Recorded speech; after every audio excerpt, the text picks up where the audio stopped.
Any Bengali you all really are. Hmm? And you mean American is what you mean, Annie? Yeah. Alhamdulillah. Khair, inshallah. Bismillah.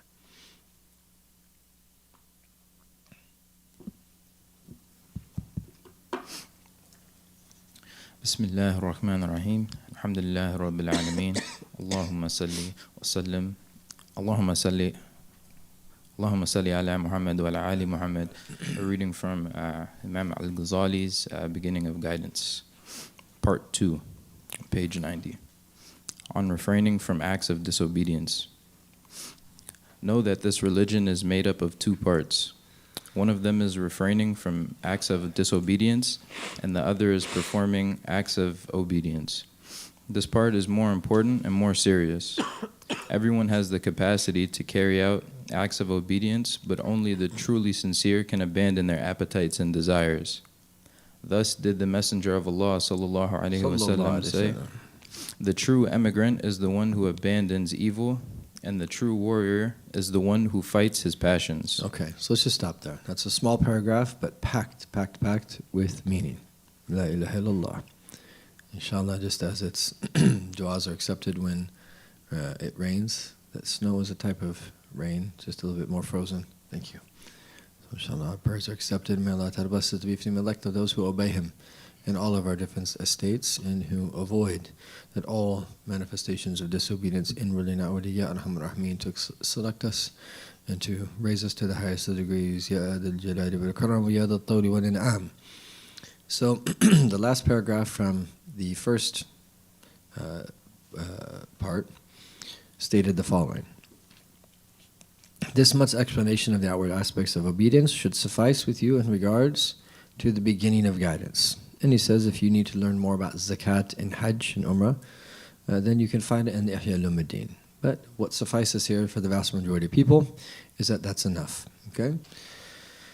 Yani enough at a basic level. And then even no matter how advanced that we become, we return to these basics.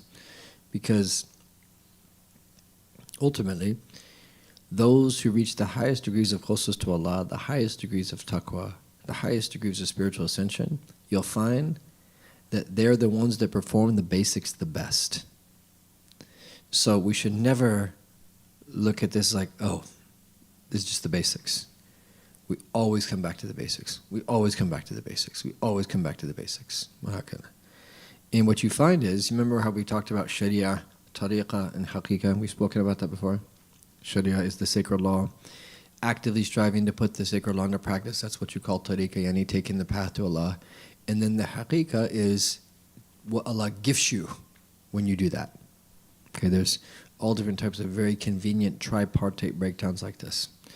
And when we understand that, that we understand when Allah gives you experiences from the haqiqah, sweetness of faith, unveilings, all the other things that can happen, higher degrees of certitude, what happens is you end up traveling the path more and you end up implementing the sharia better. So the haqiqah is mukammila li-sharia. Make sense? Mukammila, yani, if you truly want to implement the sharia in the very best of ways, is that you have to tread the path until that you're experiencing the haqiqah. So it's not that the haqiqah is one thing and the sharia is something else. There's no access to the haqiqah except through the sharia. Anyone who tries to access the haqiqah by just doing what they want to do and just to meditate or to whatever, no, that's not how you access the haqiqah. You access the haqiqah through traveling the spiritual path, by learning sacred knowledge and putting it into practice and purifying your heart. And then little by little, Allah gives you that unveilings and establishes you in this process where you experience something of the haqiqah. So the first part of this book is about obedience. And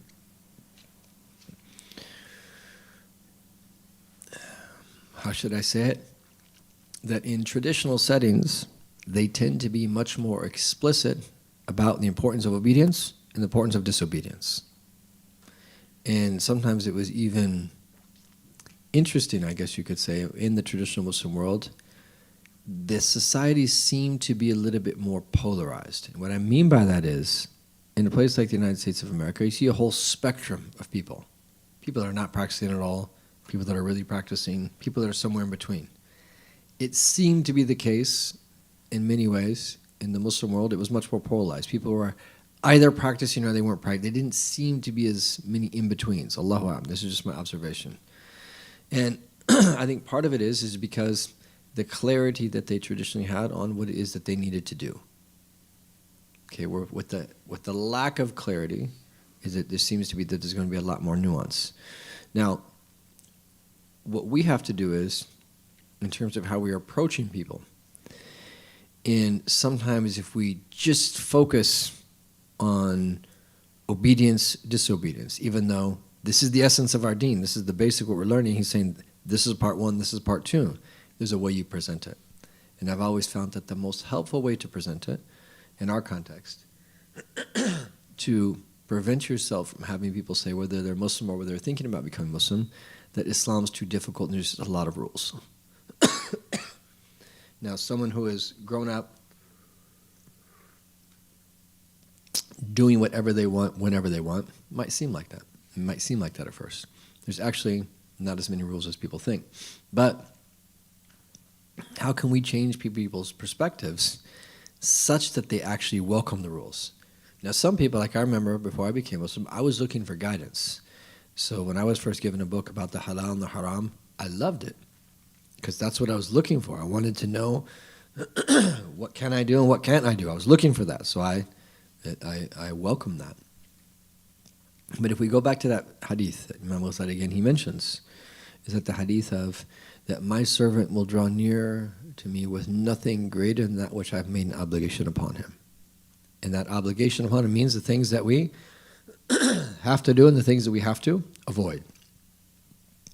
And then my servant will continue to perform voluntary works. And then you could add by that, by extension, and to leave things that aren't even required for him to leave. Until what? Hatta uhibba. That is the frame. In other words, is that if you present it to people like that, and so you have tarhib and you have targhib. What is tarhib? Tarhib. Right, where you're like warning people, you're like instilling fear in people. If you don't do this, this is what's going to happen.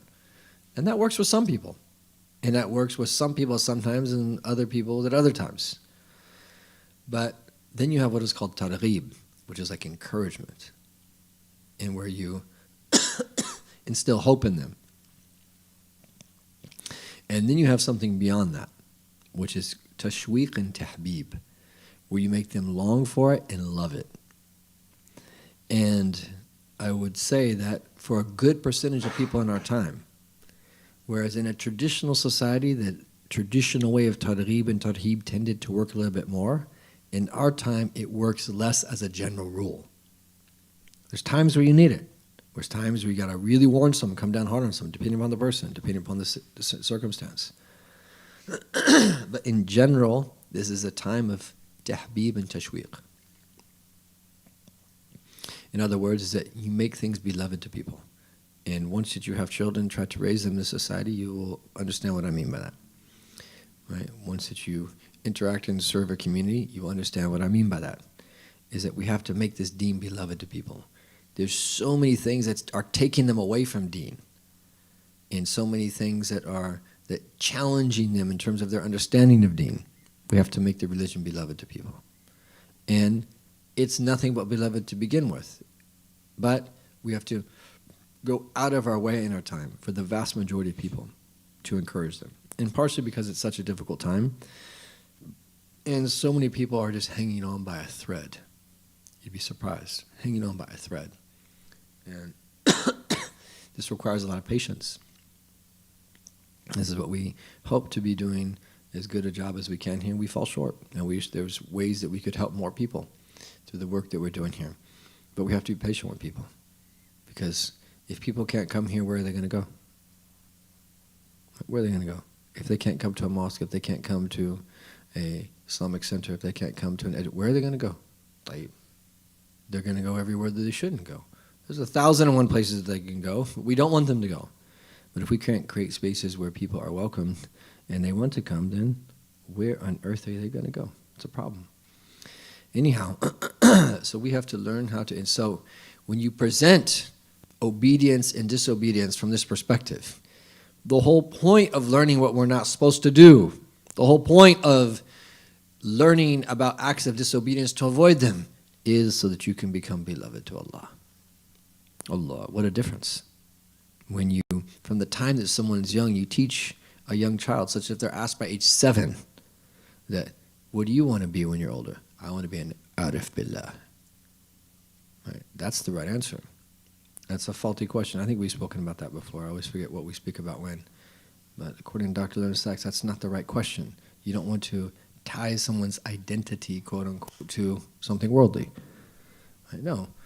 I want to be an arif billah. I want to be beloved to Allah. If you say that, people oftentimes will laugh at you. No, but what do you mean it? No, that's what I mean. It doesn't matter what career track I have after that. There's many different ways to earn a living that's permissible. Khalas. What does that matter? What matters is if you're beloved to Allah or not.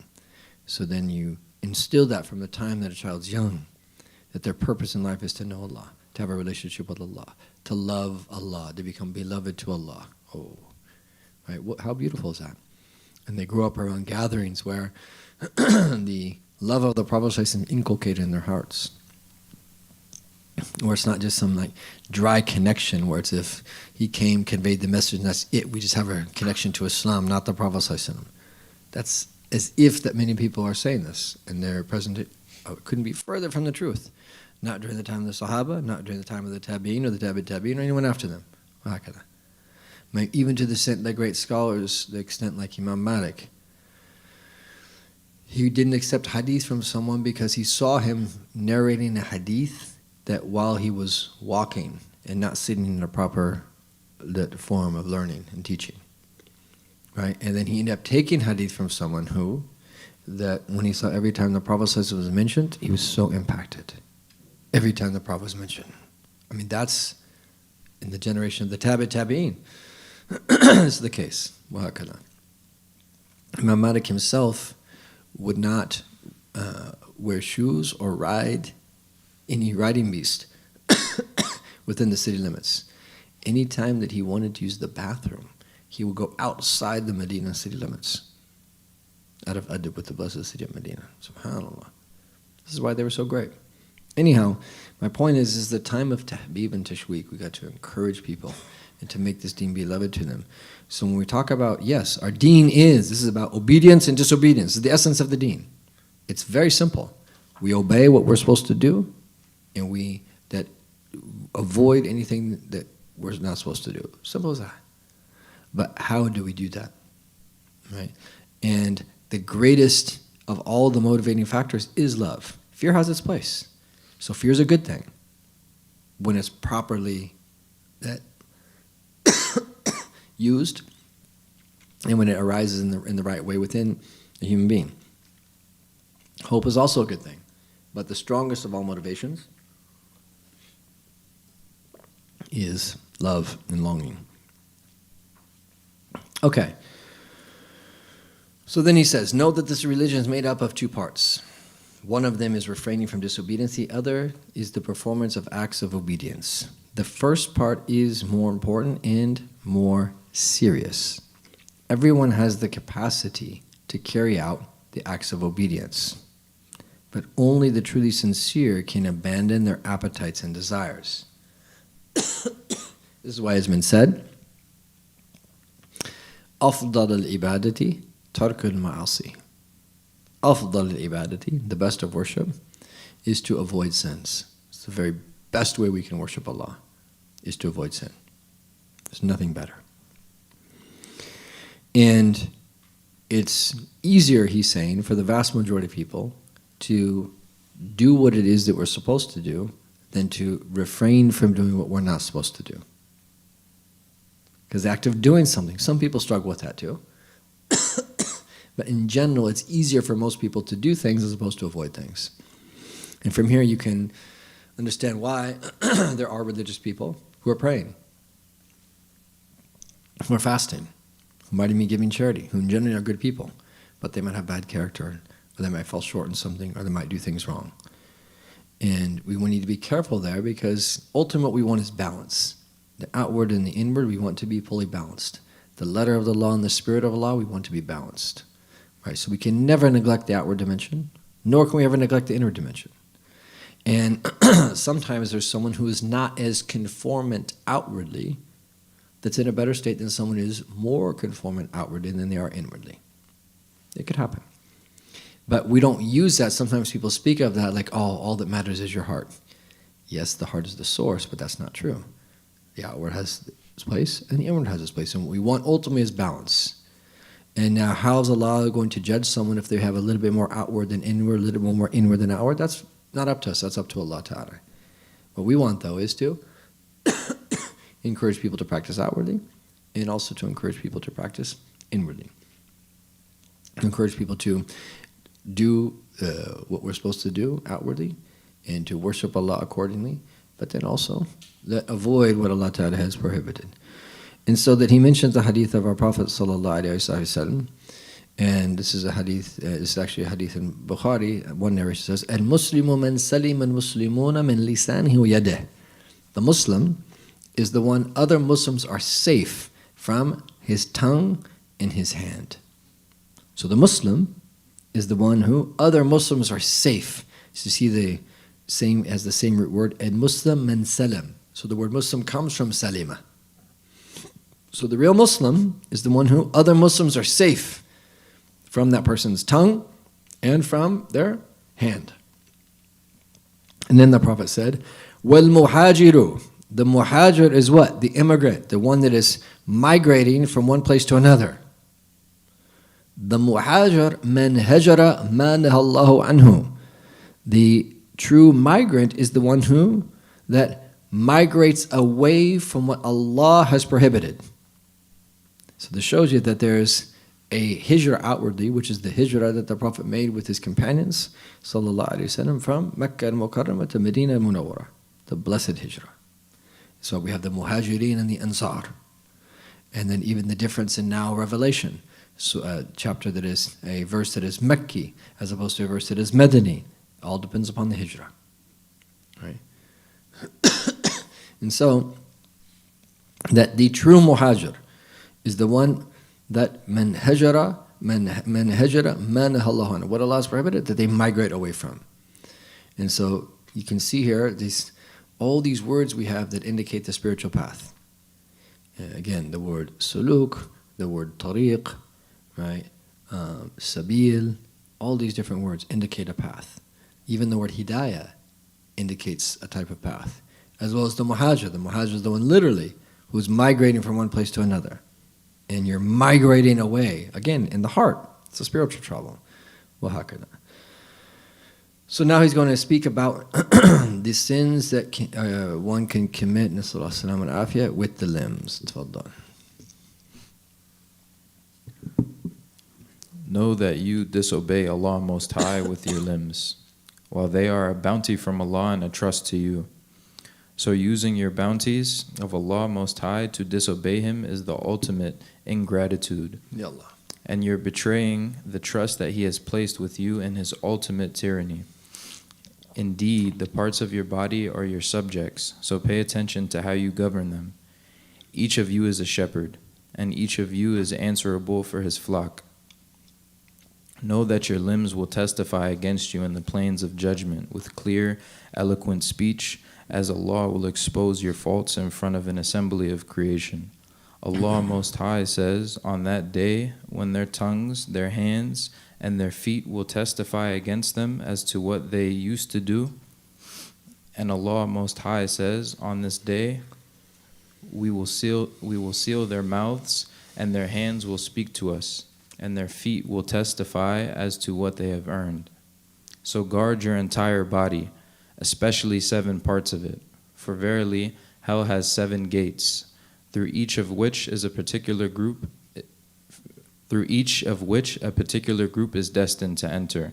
The only ones designated to enter these gates are those who disobeyed Allah Most High by means of these parts. which are the eye, the ear, the tongue, the stomach, the private part, the hand, and the foot. As for the eye, So this is what he's going to talk about now. He's going to talk about these 7 limbs and some of the various sins that might be committed with them so that we can protect ourselves from them. And then he's going to move to speak about the heart and talk about some of the major sins of the heart, the major vices or diseases of the heart, so that we can work on those. And so that these next several that rohas, this is what we're going to be looking at, inshallah ta'ala. So the way that he presents this is that in a very important way. And that he said, know that when you disobey Allah with your limbs, while they are a bounty from Allah and a trust to you, think about the blessing of what Allah has given us. Imagine not having a hand. Just imagine. Right? You get like a little wound where small things that we normally do that we can't do, how inconvenient it is. Imagine if you didn't have an opposable thumb. Right? The difference between us and apes is that we have an opposable thumb so we can use tools. Imagine if you didn't have that and you couldn't use a tool, or that you didn't have a thumb, or you didn't have 2 of your fingers, or that things that happen to people, they have like arthritis when they get think about all the things that could happen to you. Imagine being blind. Imagine how difficult that would be. Or deaf, or blind and deaf, or that being paralyzed from the waist down or something like that. Nasallahu salam and afiyah. And may Allah make everything easy for those that are tried with this and may have the greatest rewards in paradise for what they go through here in this world. So we have to be thankful for our limbs. And each limb has a purpose. We're supposed to use the eyes for which they were created, the hands for which they were created. And each one of them essentially is there to help us draw near to Allah Ta'ala in a religious sense, and then to help us do what we need to do in the world to live a life, for livelihood. So there's a worldly dimension to this, and there's an otherworldly dimension to us. And the more that the worldly dimension is connected to the otherworldly dimension, i.e. the intentions that we have and what we do is connected to a religious purpose, the better. And so if we use our limbs for other than the reason in which they were created, this is ingratitude to Allah Ta'ala in general. Especially if we use them to disobey Him. So actually, there's not a lot of things that are haram. If you think about food, of all the things that we can eat, what percentage of things, right, are not permissible to eat? A very small amount. Now, I'm not talking about if you go into a store here in a non-Muslim country, it's going to be higher because of the meats we can't eat and things like that, right? But as a general rule, like how many animals can you eat, how many animals can't you eat? Right? How many products can you eat, how many products that you can't eat? So much diversity, so many things that we can eat. What a blessing from Allah Ta'ala. The vast majority of things are permissible, actually.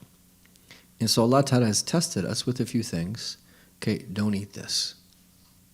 Khalas.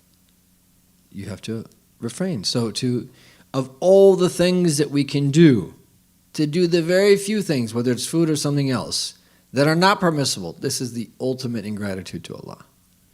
Right? Because what are you doing? Think about this. Whenever you disobey Allah, why is it so serious? Because you are saying, your nafs, your ego, your lower self, wants this thing, despite Allah telling you not to do this thing. So what are you doing? You're actually trying to vie with Allah. Think about it, right? Allah tells you not to do something. And you say, no, I want to do this thing. And of all the other things I can do, no, I just want to do this one thing. It's as if that this is what you're saying, even though you're not necessarily going through this process rationally, but this is as if this is what you're saying. And then your nafs just wants to do what it wants to do. So there's a secret here. And the only thing that Allah Ta'ala created that can oppose Him is what? The nafs. The nafs of a human being. Nothing else in Allah's creation opposes Him. Isn't that amazing? Other than the nafs. Everything else. All these trees, the beautiful snow that we see, everything in creation That all animals, rocks, inanimate objects, everything. Angels. It's just the nafs. The nafs is the only thing Allah created that can oppose Him. Everything else is in obedience to Him. And even when we oppose Him, we are still confined to the way that Allah Ta'ala has made us live. No one can say, I'm not going to breathe. No one can say that I'm not going to blink or whatever. So we're still actually in submission. Even when we willingly refuse to be in submission. So that's really serious. We should think about that, right? We're putting what we want, and who are we? Our puny nothingness nafs is putting what we want before the Lord of the heavens and the earth when He wants. When you understand ma'asiyah, acts of disobedience from this perspective, there is no saghira or kabira. There is no small sin or major sin. Yes, of course, there's classifications of sins. But you start to realize how significant any sin is when you put what you want, and when you think about it in this way, it's like, oof, you want to stay as far away as you possibly can. This is why the Sahaba, the general rule for the Sahaba is that, remember we talked about the 5 degrees of taqwa? Remember that? The taqwa al-muharram and the taqwa al-kufr is that the first is to avoid anything would be disbelief. The second is to avoid all haram, major and minor sins, sins between us and other people.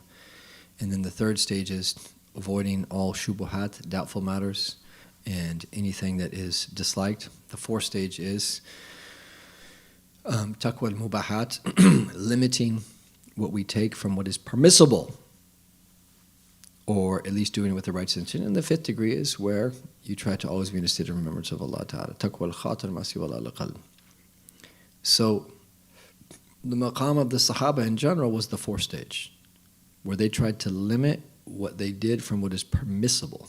And there's actually a narration that says, we used to leave and avoid 9/10 of what is permissible in order of fear of us dragging us into something that would be blameworthy. Think about that.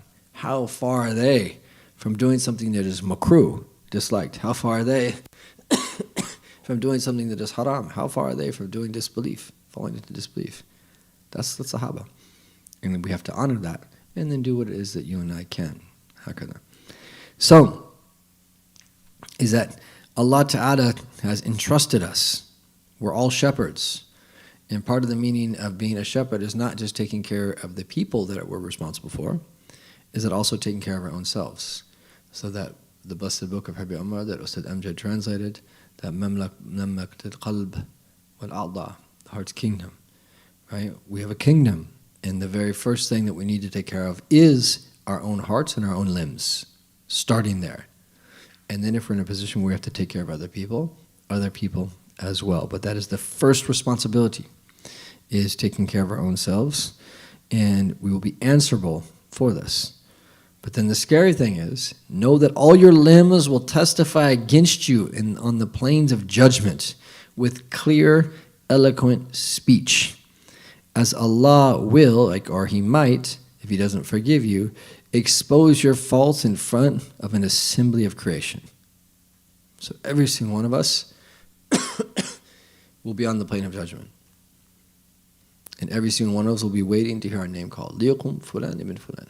Let so-and-so, the son of so-and-so, stand up for judgment. لِلْأَرْضَ عَلَى اللَّهِ. And everybody will be waiting for their turn to be called. And everybody will be aware of everybody else that's being called. And then people will see people's bad deeds and their good deeds being weighed right before their eyes. And the truth will come out about people. We can hide things here in this world, but the truth will come out. Unless Allah forgives us. Unless He veils us. That's why it's so important to veil people. Short of people doing things that can harm other people, other than that, you have to veil people. Veil people. Don't spread people's faults. Don't tell people about people's problems. Veil people. And then Allah will veil you. And that's what we want. Who wants to be disgraced in front of everybody on Yawm al-Qiyamah? Ya Latif. Ya Latif. And then our own limbs testify against us. As Allah mentions in the Quran, on that day, their tongues, their hands, and their feet will testify against them as to what they used to do. Speak clearly. Our hands will say exactly what we did. Right? Our tongues will say exactly what we said, exactly hakada. That Allah will give our limbs the ability to speak. So there's no way we can deny it. We will, our own self, our own limbs, testify against us. Which even further shows how our own bodies don't belong to us. They're on borrow from Allah.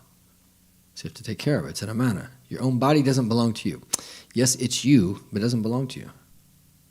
Right? Allah gave us this body. This body is the case for our spirit here in this world.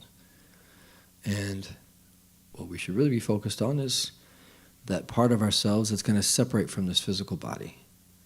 And how many of us have seen those pictures? If you haven't, don't go looking for them. Actors, people that were very attractive or handsome in this world. And oftentimes when they were younger, before they started playing with their face and all of that plastic surgery and Botox and all this other nasty stuff which doesn't help people age. And then you see them towards the end of their lives, Ya Allah. And how they look so different. One, because they age, but also two, many of them used these ways of that changing their features and so forth. But then that's now in this world. Imagine what they look like after being in their grave. Has anyone ever seen someone that wasn't washed right away? And the way that the skin discolors so quickly, right, before you get them in the grave?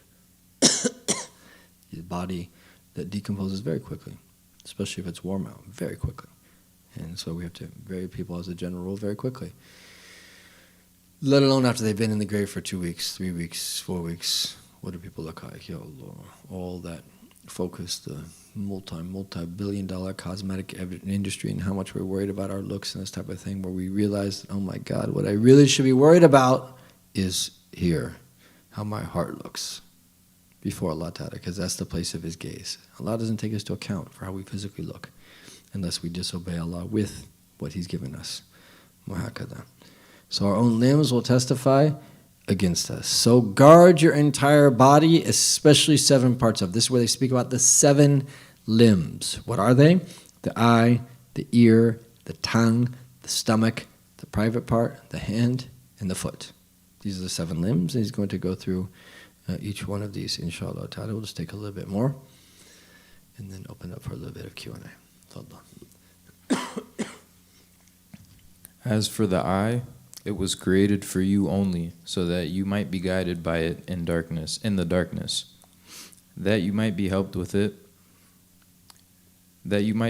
by it with respect to your needs, that by it you might see the wonders in the dominions of the heavens and earth, and consider the signs they contain. So protect your eye from 4 things: from looking at a marriageable person of the opposite gender, from looking at a beautiful form in a lustful way, from looking at a Muslim with an eye of disdain, and from being on the lookout for another Muslim's faults. Okay. So we'll start with that, inshallah ta'ala, and then move on after this. So the first thing he wants us to be aware of is the eye. And the scholars have said is there is not a kabira, a major sin associated with the eye, but it is one of the quickest ways of all to ruin the heart. Okay, it's one of the quickest ways of all to ruin the heart. And if you think about in a pre-modern society, that in order to really affect someone, you had to be in front of them. You had to actually see something. Yes, people could send letters, but hearing a description is very different than seeing something. You have to actually physically see something. So just think about what these screens have done for us. And sometimes they could be used for good, but the majority of the usage is not for good. And it's a fitna that we have to be aware of. Likewise, your ears. There's music everywhere you go in our society. Or you can't even go out and get like ice cream without music blasting in the background, or in the mall or wherever, or even grocery stores and this type of thing. So the 2 quickest inroads to the heart are the eyes and the ears. These are the 2 quickest inroads to the heart. Although everything that we do outwardly affects the heart. What we do with our hands, what we do with our feet, everything we do affects the heart. But the 2 quickest inroads are the eyes and the ears. So he starts with the eye. And he wants us to make aware of some of the most important things of all that we can consider in relation to the eye. Now, and he says here, it was created for you only so that you may be guided by it in the darkness. So there's an outward wisdom to this. We need to be able to see. You bump into things if you can't see. Okay, so there's an outward reason to guide us and to help us get through the day and to function in society and as a human being. That you may be helped with it with respect to your needs. So imagine how much you'd have to rely upon someone else if you couldn't see. That we can get through the day and tend to ourselves and take care of ourselves and cook food for ourselves and so forth, and because we can see. So those are more outward, and there's definitely part of the wisdom. But then there's more spiritual reasons as well. About seeing the wonders in Allah's creation, seeing Allah's creation, and knowing then that all this points to the Creator who brought it into existence. Using it to read books that are going to benefit us, to read the Quran, to learn something of benefit. Okay, these and others that relate to them are the spiritual wisdoms of the eye. So there's a physical outward dimension, there's a spiritual inward wisdom, right, to the eye. And so we should use it primarily for this purpose, for which it was created for. So protect your eye from 4 things. Okay, excuse me. The first is from looking at someone who is not mahram. Okay, and this goes for both genders. So doing what we are commanded to in the book of Allah Tabarak wa Ta'ala is to lowering our gaze. Okay, and that this is what Allah has commanded both male and female believers to do, to lower our gaze. Okay, and I'm always amazed at people who can sit there and watch movies or TV shows or clips and so forth, and people are all decked out and dressed up, both genders and the opposite genders look at them, and people think that, oh, I'm used to it, it doesn't bother me. Taib. That's really strange then. Either something's wrong with you or that you're not telling the truth. Like, how could you not be impacted by just seeing images, so many images, right? We get impacted by sensory overload even if they're permissible images. And we should limit our use of screens, even if we're using it for good purposes, let alone if it's just permissible, let alone if it is not something that's permissible. And so the eye is something that has to be protected. And this is what alhamdulillah, we've been given eyelids for. And sometimes in society we speak of it as lowering our gaze. But we also have eyelids that can very quickly, just close your eye, and you can very quickly. And the way that it works is, the less that we focus in on something, the less impact it will have upon our heart. The more we focus on something, the greater impact on the heart. So this is in general, even if it's permissible things. Right? If you focus on something, and you just think of it, you see this juicy hamburger, it's delicious. You just ordered and you've been hungry because you're away from your family and there's no one to cook for you. And you order these hamburgers from Haas or wherever you're getting them from.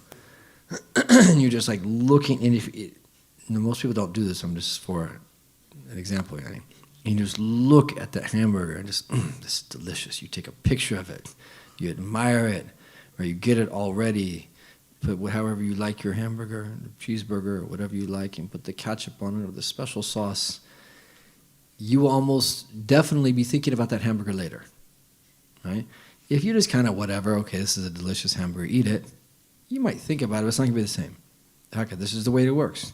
The more you focus on something, so this is the way the haram is too. The more you look at something that's haram, the greater the impact, the more darkness that comes to your heart, the more that you remember that thing. So we want to lower our gaze.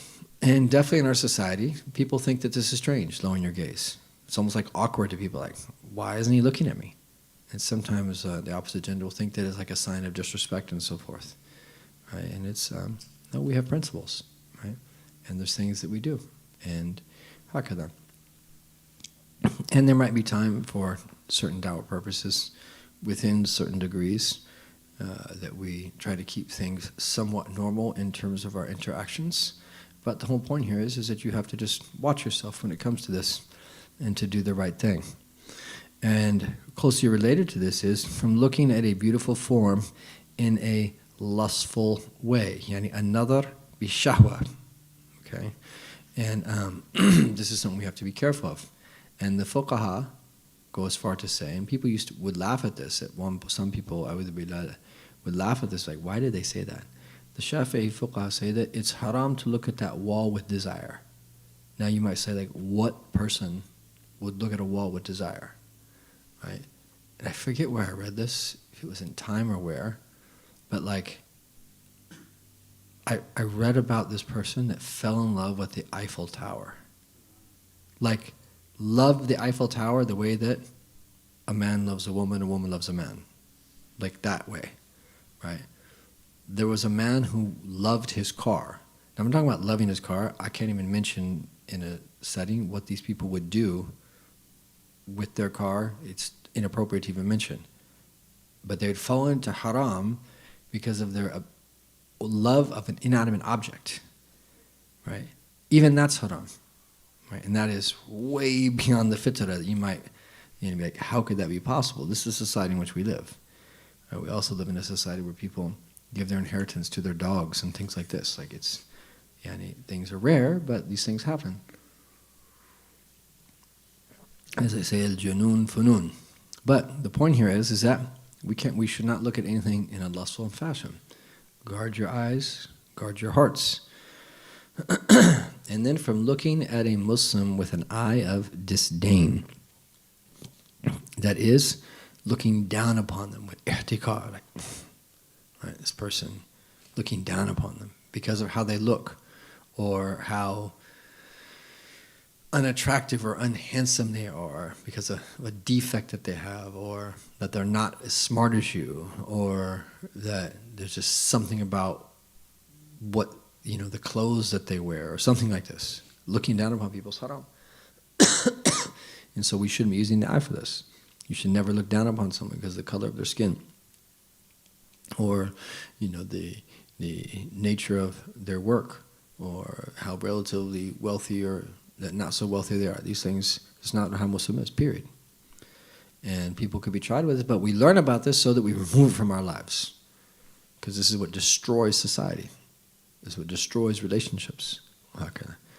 On the contrary, we appreciate cultures.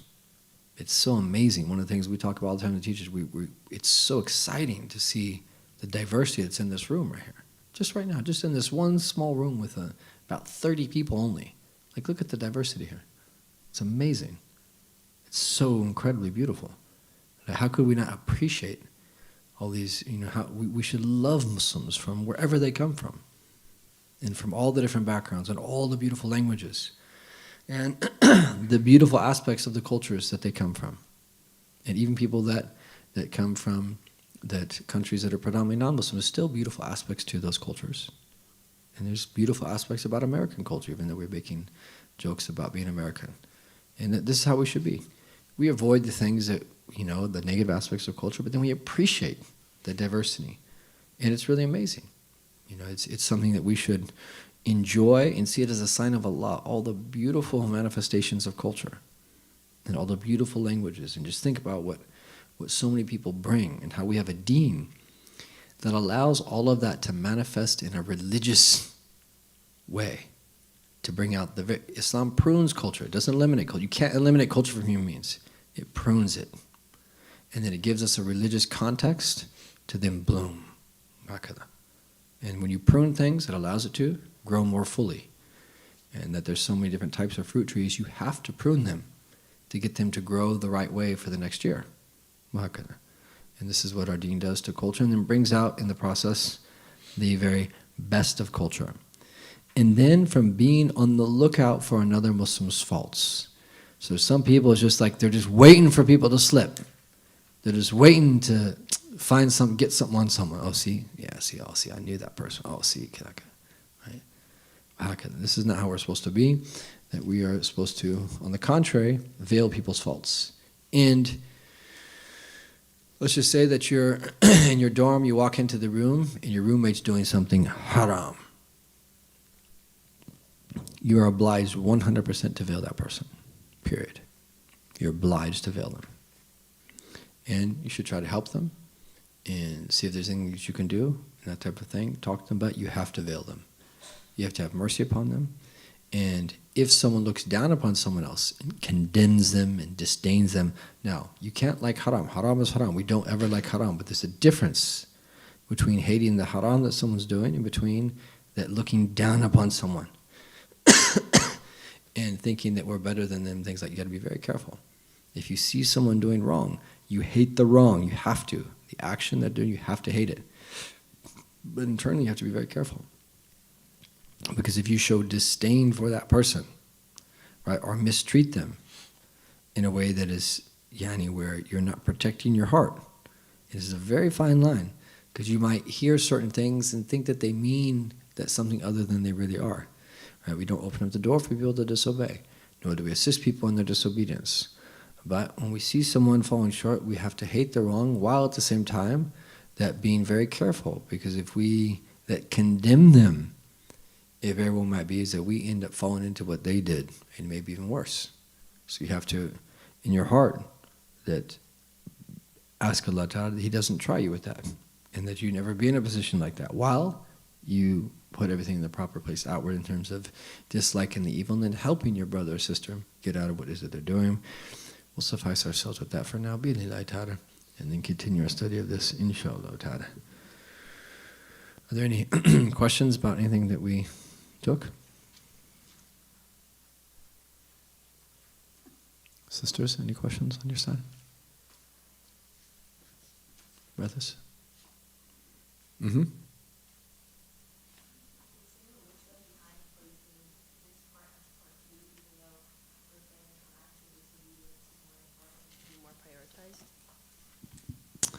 So one more time, your question?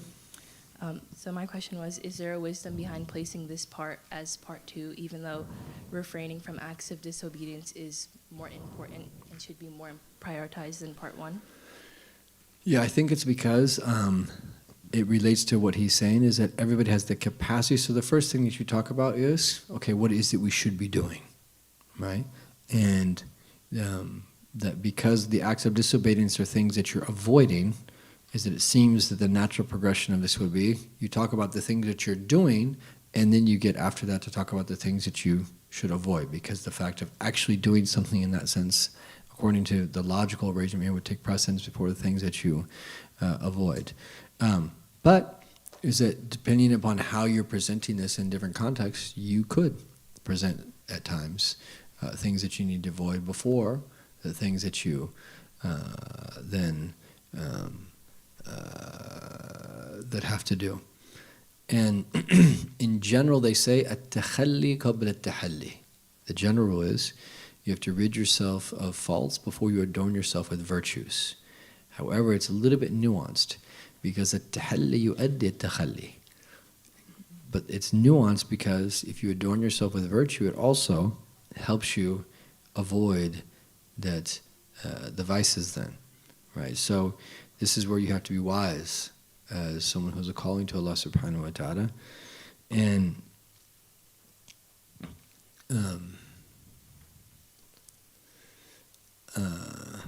there was one time where one of our teachers was on a plane, and there was a flight attendant who was doing something that she could have been doing better.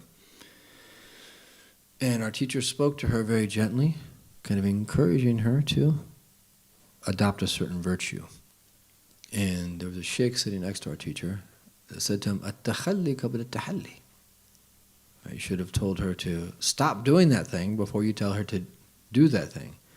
And our teacher responded by saying, "At-tahalli yu'addi at-takhalli." By her taking on that virtue, it's going to rid her of that vice. Right? So everything, you have to put everything in its proper place. And sometimes that's the better thing to do, is to point someone towards virtue if they actually need to overcome a vice. Everything is in its proper place. No. Any other quick questions before we stand up for Asa?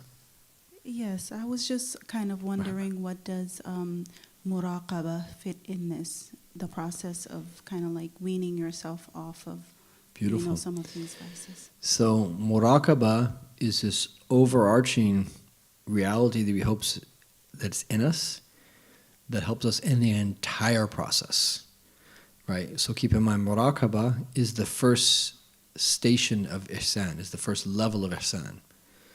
In other words, is that muraqabah, i.e. we bring to mind and to heart that Allah Ta'ala sees us at all times, that motivates us to obey Allah, that motivates us to avoid acts of disobedience.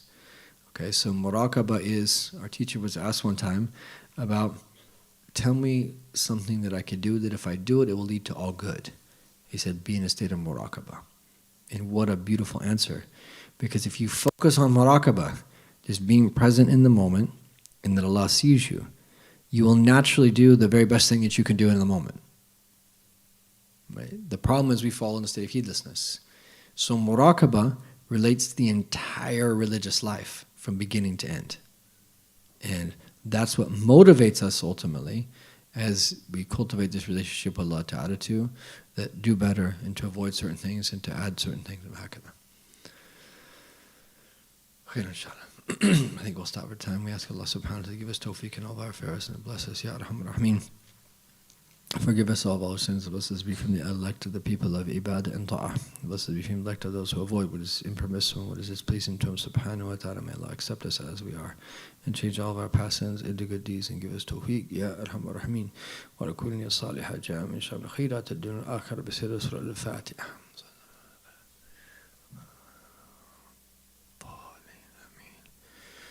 ربنا انفعنا بما علمتنا ربي علمنا لينفعنا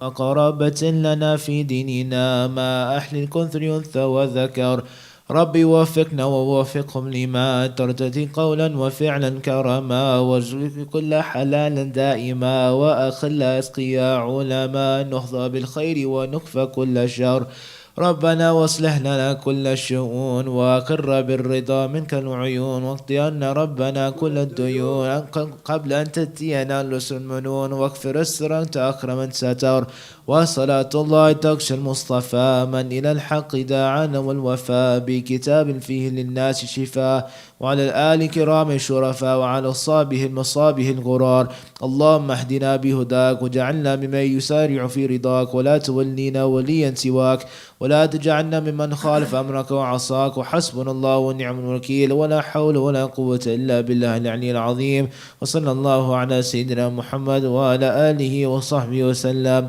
يا ربنا اعترفنا بأننا اقترفنا وأننا أسرفنا على لظى أشرفنا فتب علينا توبة تغسل لكل حوبة وسرنا للعورات وآمن الروعات واغفر لوالدينا ربي ومولودينا والأهل والإخوان وسائر الخلان وكل ذي محبة أو جيرة أو صحبة والمسلمين أجمع آمين يا ربي اسمع فضلا وجودا منا لا باكتساب منا بالمصطفى الرسول نهضى بكل سولي نهضى بكل سولي بالمصطفى الرسول نهضى بكل سولي صلى وسلم ربي عليه عد الحب وآله وصحبه عداد طش الصحب والحمد للإله في البدء والتناهي حمدا كثيرا دائم محبة النسائم سبحان الله.